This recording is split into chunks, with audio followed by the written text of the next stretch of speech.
if you awaken from this illusion and you understand that black implies white, self implies other,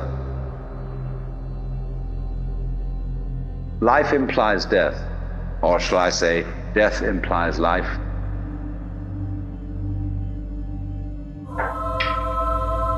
you can feel yourself not as a stranger in the world, not as something here on probation, not as something that has arrived here by fluke, but you can begin to feel your own existence as absolutely fundamental. I'm not trying to sell you on this idea in the sense of converting you to it. I want you to play with it. I want you to think of its possibilities. I'm not trying to prove it. I'm just putting it forward as a possibility of life to think about.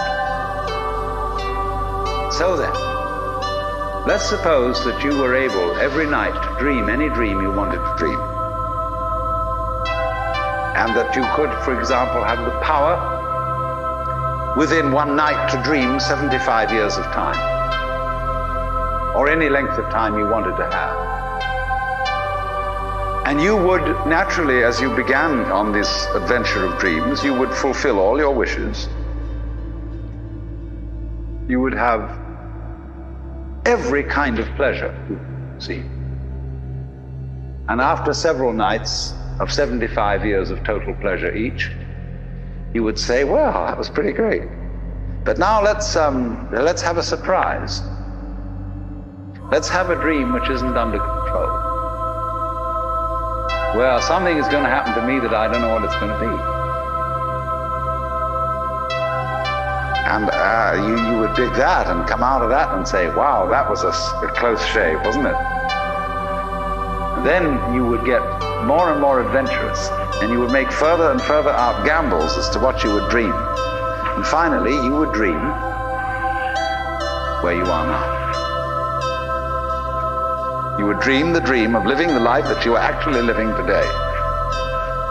That would be within the infinite multiplicity of choices you would have, of playing that you weren't God.